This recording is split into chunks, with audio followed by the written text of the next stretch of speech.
আমার আর আমার শ্বশুরের এক রাতে খেলা চলছিল। আমি বেশ কয়েকবার জিততে যাচ্ছিলাম, কিন্তু শ্বশুর এমন কিছু চাল দিলেন যে আমি হেরে গেলাম। আমি মজা করে বললাম, আপনি ইচ্ছে করে আমাকে হারাচ্ছেন, তাই না? তারপর সারা রাত যা হলো আপনারা শুনলে অবাক হয়ে যাবেন। চলুন তাহলে শুরু করি। আমার নাম রূপা। আমি মাত্র ২৬ বছর বয়সে বিধবা হয়েছি। স্বামীর মৃত্যুর পর আমার জীবন যেন একেবারে থেমে গিয়েছিল। শ্বশুরবাড়ি ছেড়ে বাবার বাড়ি ফিরে আসি, কিন্তু সেখানে সৎ মায়ের আচরণে দিন কাটানো অসম্ভব হয়ে উঠেছিল। এমন সময় আমার শ্বশুর একদিন আমাদের বাড়িতে এলেন। তিনি বাবার সঙ্গে কথা বলে আমাকে শ্বশুরবাড়ি নিয়ে যাওয়ার অনুরোধ করেন। বললেন, এই ঘরটা তোমার মতোই নিঃসঙ্গ, তুমি এখানে ফিরে এলে আমি অন্তত কিছুটা ভালো থাকবো। শ্বশুর বাড়ি ফিরে আসার পর দিনগুলো কাটছিল একঘেয়েমিভাবে। আমি ঘরের কাজ করতাম, সময় পেলেই বই পড়তাম, কিন্তু শ্বশুরের মুখের শূন্যতা আর একাকিত্ব আমাকেও অস্থির করত। এক রাতে আমি ঘুমোতে যাওয়ার প্রস্তুতি নিচ্ছিলাম, হঠাৎ দরজায় টোকা পড়ল। দরজা খুলে দেখি শ্বশুর দাঁড়িয়ে আছেন, তার চোখে ক্লান্তির ছাপ। তিনি একটু হাসি দিয়ে বললেন, বোমা, ঘুম আসছে না, একা থাকার কারণে মনটা ভারী লাগছে, তুমি কি একটু বসতে পারবে আমার সঙ্গে? আমি কিছু না ভেবে বললাম, আপনি আসুন, আমি চা করে নিয়ে আসি। চা নিয়ে এসে তার পাশে বসি। তিনি হেসে বললেন, তোমার ছোটবেলায় কোন খেলা খেলতে ভালো লাগতো? আমি অবাক হয়ে বললাম, লুডো খেলা খুব পছন্দ ছিল। তিনি তখন ঘর থেকে একটা পুরনো লুডোর বোর্ড আর কিছু গুটি বের করে আনলেন। বললেন, চলো আজ আমরা লুডো খেলি। এই খেলাটা আমার শৈশবের স্মৃতি মনে করিয়ে দেয়। খেলা শুরু হলো।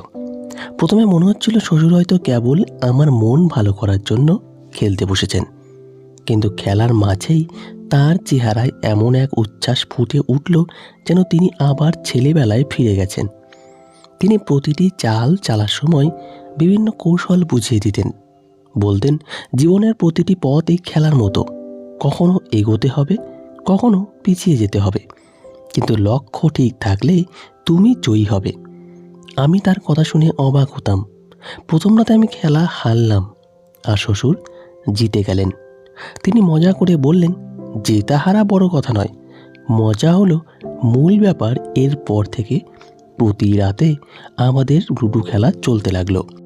খেলার সময় তিনি আমাকে নানা গল্প শোনাতেন, তার শৈশবের স্মৃতি, তার জীবনের অভিজ্ঞতা সবই শেয়ার করতেন। খেলার সময় তিনি প্রায় বলতেন, বৌমা, এই খেলা আমাকে অনেক শিখিয়েছে। সবসময় তাড়াহুড়ো করলে পিছিয়ে পড়তে হয়, ধৈর্য ধরে সুযোগের জন্য অপেক্ষা করতে হয়। ধীরে ধীরে আমি বুঝতে পারলাম, লুডো খেলার মাধ্যমে আমাদের সম্পর্ক আরও মজবুত হয়ে উঠেছে। শ্বশুর আমাকে নিজের মেয়ে বলেই মনে করতেন। তার একাকিত্বের অবসান ঘটতে লাগলো আর আমি এই খেলাগুলোতে আনন্দ পেতে শুরু করলাম। এক রাতে খেলা চলছিল, আমি বেশ কয়েকবার জিততে যাচ্ছিলাম, কিন্তু শ্বশুর এমন কিছু চাল দিলেন যে আমি হেরে গেলাম। আমি মজা করে বললাম, আপনি ইচ্ছে করেই আমাকে হারাচ্ছেন, তাই না? তিনি হেসে বললেন, জীবনে জেতার থেকে মজা করার মূল্য বেশি। আমি চাই তুমি খেলাটা উপভোগ করো, জিতবে কি হারবে তা নিয়ে ভেবো না। সেই রাতে তিনি আমাকে একটা কথা বললেন যা আমার মনে গভীর প্রভাব ফেলেছিল। তিনি বললেন, বৌমা, জীবনের লুডো খেলায় কখনো সাপের মুখে পড়বে, আবার কখনো সিঁড়ি দিয়ে উপরে উঠে যাবে, কিন্তু সবসময় মনে রেখো, পথটা দীর্ঘ হলেও তোমার গুটিটা ঠিক গন্তব্যে পৌঁছাবে। লুডো খেলা আমাদের দুজনের একাকিত্ব দূর করেছিল। শ্বশুর বৌমার সম্পর্ক যে শুধু দায়িত্বের মধ্যে সীমাবদ্ধ, এই ধারণা ভেঙে গিয়েছিল। আমরা দুজন বন্ধু হয়ে উঠেছিলাম। এই গল্পটি আমাদের শেখায় যে সম্পর্কের গভীরতা এবং পারস্পরিক বোঝাপড়া কেবল দায়িত্বের মধ্যে সীমাবদ্ধ নয়। সময়, মনোযোগ এবং আন্তরিকতায় একটি সম্পর্ককে দৃঢ় করতে পারে। জীবন অনেকটা লুডো খেলার মতো, কখনো সাপের মুখে পড়ে পিছনে ফিরতে হয়, আবার কখনো সিঁড়ি বেয়ে এগিয়ে যাওয়া যায়। ছোট ছোট আনন্দের মুহূর্তগুলো উদযাপন করার মধ্যে জীবনের প্রকৃত সুখ লুকিয়ে থাকে। একাকিত্ব দূর করতে এবং মনকে প্রশান্ত রাখতে সম্পর্কের মধ্যে বন্ধুত্বপূর্ণ আচরণ ও সময় কাটানো অত্যন্ত প্রয়োজন। ধৈর্য, বোঝাপড়া এবং পরস্পরের প্রতি শ্রদ্ধাবোধ আমাদের জীবনের নানা সমস্যা কাটিয়ে উঠতে সাহায্য করে।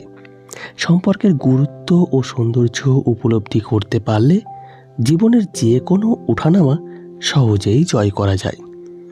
তো বন্ধুরা, এই গল্পটি যদি আপনাদের ভালো লেগে থাকে তাহলে অবশ্যই চ্যানেলটি সাবস্ক্রাইব করবেন এবং আপনার মূল্যবান মতামত জানাবেন। ততক্ষণ পর্যন্ত ভালো থাকুন, সুস্থ থাকুন। ধন্যবাদ সকলকে। দেখা হচ্ছে পরবর্তী ভিডিওতে।